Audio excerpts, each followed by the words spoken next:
Hello everyone, how are you all? I hope you all are safe and healthy. So in this video we are going to cover up the next 10 MCQs, that is from question number 51 to question number 60. Let's begin with question number 51. Mr. Anand, who was a minority shareholder, was offered a price for purchase of his shares by the majority. The same was disbursed within the stipulated time as per the Act. However, Mr. Anand was out of town and returned only after 2 months of the stipulated deadline. Will he be able to receive the amount? If yes, up to what period? तो इसके अंदर आपको पता होगा, हमने पढ़ा हुआ है कि 60 डेज़ के अंदर अंदर आपका जो अमाउंट है वो डिस्पर्स हो जाता है, लेकिन वहाँ पर लिखा हुआ है कि 60 डेज़ में नहीं अगर आप पे कर पाते तो up to 1 year you can pay that amount, right. Separate bank account के अंदर ऑलरेडी अमाउंट रखा हुआ होता है. इट्स जस्ट दैट कि डिस्पर्समेंट 60 डेज़ में होगा. 60 डेज़ में कर दिया, बहुत अच्छा. नहीं किया तो it can be done up to 1 year. तो लेट्स सी यहाँ पर कौन सा आपका ऑप्शन सही है. Yes up to 6 months, 9 months, up to 1 year. तो 1 ईयर आपका ठीक है. नो इट्स टाइम बार्ड वाली चीज़ गलत है यहाँ पे, ठीक है. करेक्ट ऑप्शन क्या है? Up to 1 year. कौन से सेक्शन के हिसाब से है? सेक्शन नंबर 236 है इसका, ठीक है. चलो, let's move on to the next question. Question number 52. Under what circumstances the meeting of creditors or class of creditors to the scheme of compromise or arrangement may be dispensed by the NCLT? तो dispense करने के लिए कितना चाहिए होता है? 90% of the creditors अगर आपका अग्री कर देते हैं, स्कीम को कंफर्म कर देते हैं बाय वे ऑफ एफिडेविट, तो उस केस में क्या होते थे? स्कीम डिस्पेंस हो जाती थी, ठीक है. तो इस केस में लेट्स चेक कौन सा आपका ऑप्शन है. 70%, 80%, 90%. तो 90% वाला करेक्ट हो जाएगा इस केस में. If 90% of the creditors in value, important ये भी है कि 90% इन वैल्यू देखना होता है. They should agree and confirm to the scheme by way of affidavit. In that case the meeting और the scheme will be dispensed by the NCLT. Okay, let's move on to the next question. Question number 53. PQR Limited and NMN Limited, LMN Limited. Okay, so both are the public companies, have proposed scheme of amalgamation between them under Section 232 of the Companies Act 2013. They are seeking your advice on which of the following approvals can be asked for in the petition to be filed before the NCLT for the proposed scheme. Proposed scheme के अंदर वो किस किस चीज़ के लिए petition file कर सकते हैं अप्रूवल लेने के लिए. ओके, तो इसके अंदर हमने पढ़ा हुआ है सेक्शन 232 के अंदर एक होता है हमारा रिडक्शन ऑफ शेयर कैपिटल, एक होता है डिसोल्यूशन, ट्रांसफ़र कंपनी का डिसोल्यूशन करवाना विदाउट वाइंडिंग अप. तो ये दोनों ऑप्शंस हमने बिल्कुल पढ़े हुए हैं, वहाँ पर दिए हुए हैं. बट ये जो change in main object clause of memorandum of association वाला पॉइंट है वो एग्जैक्टली मुझे सेक्शन में कहीं नहीं मिला, ना ही मुझे ऐसा कुछ याद है कि मैंने ऐसा पढ़ा है. अगर आप में से किसी को लगता है कि ये वाला पॉइंट भी यहाँ पर होना चाहिए एंड स्पेसिफिकली कहीं मैंशनड है, तो प्लीज़ मुझे इसका रेफरेंस ज़रूर देना, कमेंट सेक्शन में बताना कि इसका रेफरेंस कहाँ पर दिया हुआ है, because I was not able to find this one. ठीक है, मेरे हिसाब से ये दोनों बिल्कुल ठीक है, ये मैंने पढ़े भी हुए हैं सेक्शन के अंदर, तो इसीलिए मैं प्राइमा फेसी क्योंकि दो ऑप्शन सही हो रहे थे तो मैं ऑप्शन डी टिक करके आ जाऊंगी एग्जाम के अंदर. बट द थिंग इज़ कि ये वाला पॉइंट भी अगर सही है तो ये कहाँ दिया हुआ है ये मुझे पता नहीं चला. तो आई वुड रिक्वेस्ट यू कि आप मुझे इसमें थोड़ी सी हेल्प करना एंड बताना कि फर्स्ट वाला पॉइंट कहाँ पर दिया हुआ है. हो सकता है ये मटेरियल फैक्ट्स के वजह से, since it is a material fact because they want to change the main object clause of their company, तो इसीलिए भी आपका आ सकता है point. But still I am not very sure in this question, that is why I want you to help me with some clarifications. Okay, so यहाँ पर वैसे ऑप्शन आपका क्या है? All of the above is the correct answer. Okay, let's move on to the next question. Question number 54. With whom will the central government file an application if it is of the opinion that such a scheme is not in public interest or is in the interest of the creditors? अगर central government को लगता है कि कोई scheme जो proposed है that is not in public interest, public interest में नहीं है या फिर जो क्रेडिटर्स हैं उनके इंटरेस्ट में नहीं होगी ये वाली स्कीम, तो उस पर्टिकुलर केस में सेंट्रल गवर्नमेंट किसके पास एप्लीकेशन कर सकता है? तो सेंट्रल गवर्नमेंट एप्लीकेशन कर सकता है टू द ट्रिब्यूनल, है ना. तो इसमें ऑप्शन आपके पास हो जाएगा, इट में file an application before the tribunal. Yes, this is the correct option. Section कौन सा होता था? सेक्शन 232 के अंदर, नॉट 232, 233 था आई गेस इसका, या 233 है शायद इसका. 233 के अंदर ऐसा लिखा हुआ था कि ट्रिब्यूनल को central government if he if the central government feels so it is not in the public interest या फिर in the interest of the creditors, then the central government can file the application before the tribunal. तो section शायद 233 था, एक बार आप फिर भी check कर लेना.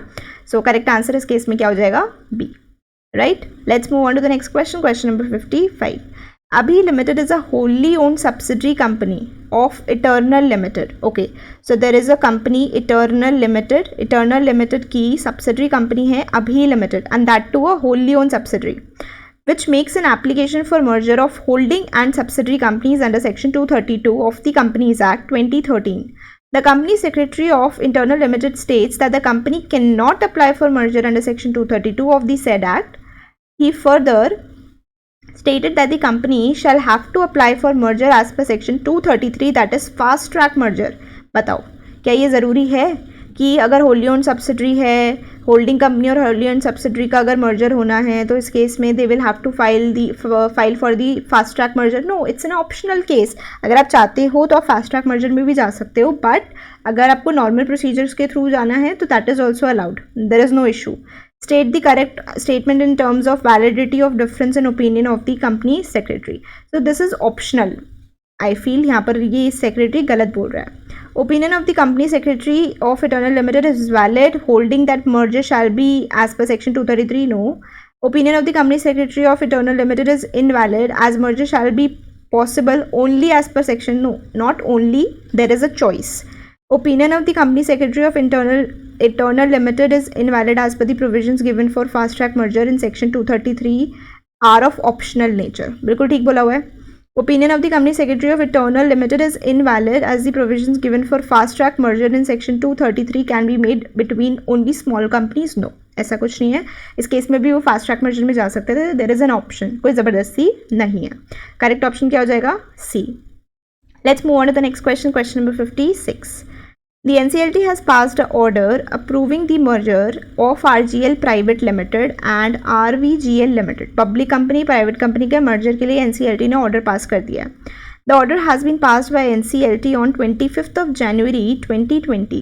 The order is effective from 1st of March 2020 and has been received by RGL Private Limited on 27th of January 2020.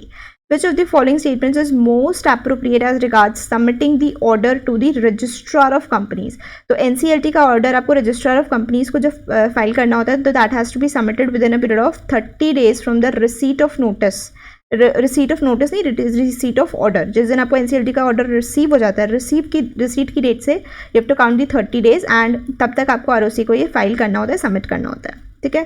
So let's see which option is correct.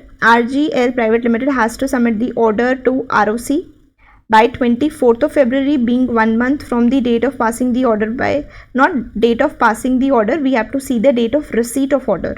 So यहाँ पर अगर हम देखें date of receipt of order को highlight कर लेते हैं. So it was passed on 25th. The order was effective from this date and this was received on this date. ठीक है. तो रिसीट डेट हमारी होगी 27th of January. 27th of January से if we count 30 days तो 26th of Feb should be the date. 26th of Feb तक आपका हो जाना चाहिए सबमिट, है ना. Let's see which option is correct. Second option is RGL Private Limited has to submit the order to ROC by 26th of February 2020, being 30 days from the date of receipt of order passed by the NCLT. बिल्कुल ठीक है. RGL Private Limited has to submit the order to ROC by 1st of April, being 30 days. 30 days 1st of April को नहीं, 26th of February को हो रहे हैं.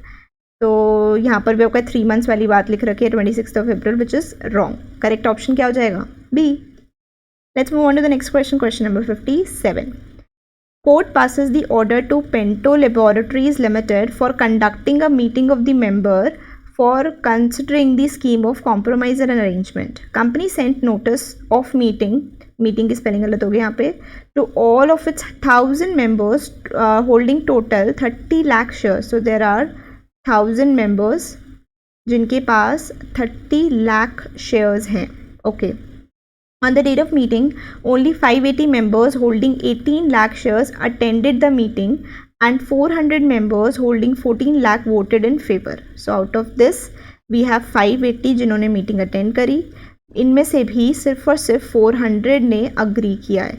अब इनकी शेयर होल्डिंग अगर हम देखें तो they were holding 18 lakhs shares, share holding 18 lakh shares की है. एंड इधर हम देखें तो इट इज़ ऑफ 14 lakhs। तो हमारी कंडीशन क्या होती है, हमारी कंडीशन होती है डुअल कंडीशन होती है, मेजॉरिटी प्लस 3/4 इन वैल्यू होना चाहिए एटलीस्ट। तो यहाँ पर मेजॉरिटी देखें तो जितने लोग मीटिंग के अंदर आए उसमें से हमें we have to see that it should be more than 50%। तो मोर देन 50% का मतलब हो गया 580 का 50%, which is coming out to be 290। तो एटलीस्ट 290 मेंबर्स होने चाहिए थे एटलीस्ट। और 3/4 की कंडीशन अगर हम देखें तो 18 लाख का 3/4, 18 लाख का 3/4 कितना आ रहा है, 18 into 3/4, it is coming out to be 13.5 lakhs की शेयर होल्डिंग। और इधर कितनी है, 14 lakhs। तो 3/4 इन वैल्यू या उससे ज़्यादा है, तो दैट इज़ वाई कोई प्रॉब्लम वाली बात नहीं है, स्कीम आपकी अग्री हो रही है, ठीक है, लिमिट भी आपकी बिल्कुल ठीक है। आ जाते हैं इसमें, तो फेवर ऑफ द स्कीम में 400 members holding 14 lakh shares voted in favour and remaining voted against the scheme. तो बाकी के जो भी बच गए थे 180, उन लोगों ने अग्री नहीं किया था।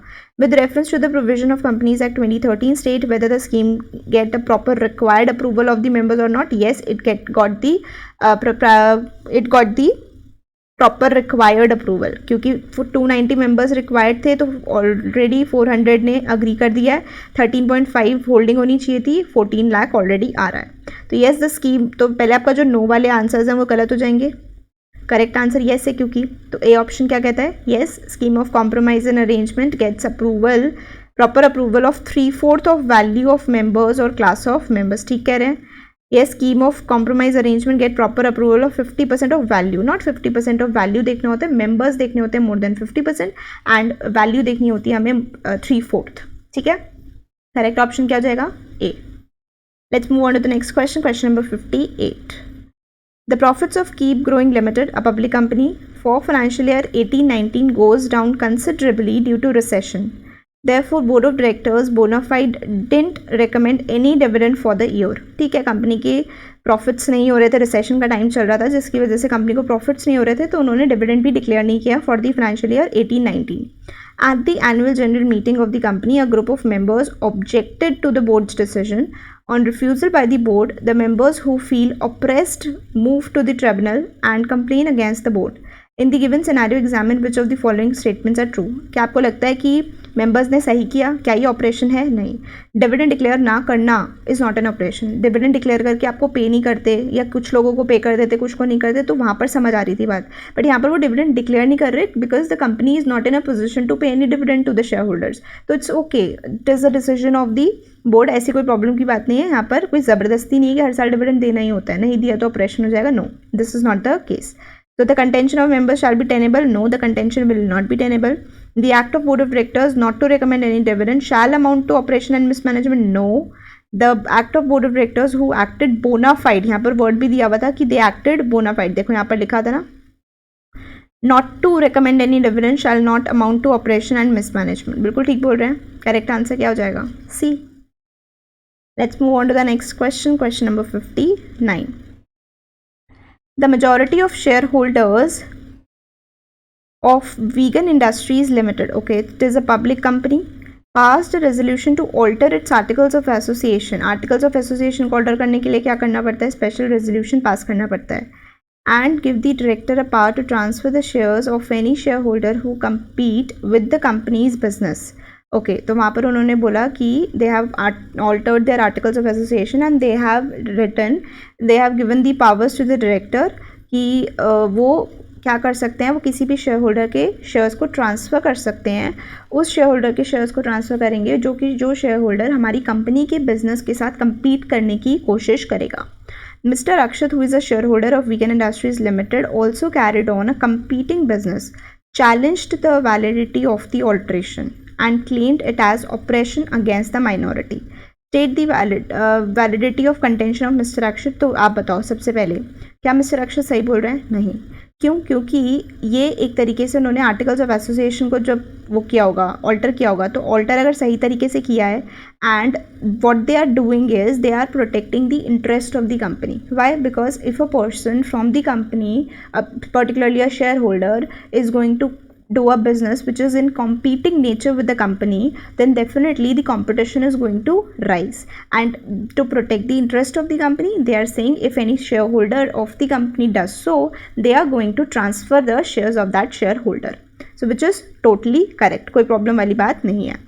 तो not valid because articles alteration of articles of association is done as per the provisions of the act. तो अक्षत का कंटेंशन वैलिड है या नहीं? नो.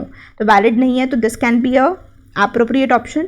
तो इधर बोल रहे हैं because the alteration of articles is done as per the provisions of the act. तो किया होगा तभी ऑब्वियसली बात है वो इस पावर को दे पाए होंगे to the director. Not valid because it was done in the interest of the company. बिल्कुल ठीक बोल रहे हैं. Valid because the act complained of are oppressive and prejudicial. No. तो यहाँ पर ए और बी ऑप्शन भी दे रखा है which means they are saying कि जो आर्टिकल्स ऑफ एसोसिएशन का ऑल्ट्रेशन हुआ है that is also as per the provisions of the act and that too it is done in the public interest. So that is why this option seems to be most appropriate option. Correct answer क्या हो जाएगा? D. ठीक है, क्योंकि अगर articles का alteration भी सही से नहीं हुआ तो पावर नहीं दे पाते तो फिर वैसे भी नहीं कर पाते ऐसा काम. So that is why the correct option in this case is D. Let's move on to the next question. Question number 60. Monster Private Limited, a private company, is a company in which there are 9 shareholders. The issued and paid up share capital of the company is 1 crore consisting of 1 lakh shares of rupees 100 each. They want to file an application before the NCLT alleging various acts of fraud and mismanagement. State who can apply to the National Company Law Tribunal for relief against oppression and mismanagement under section 244.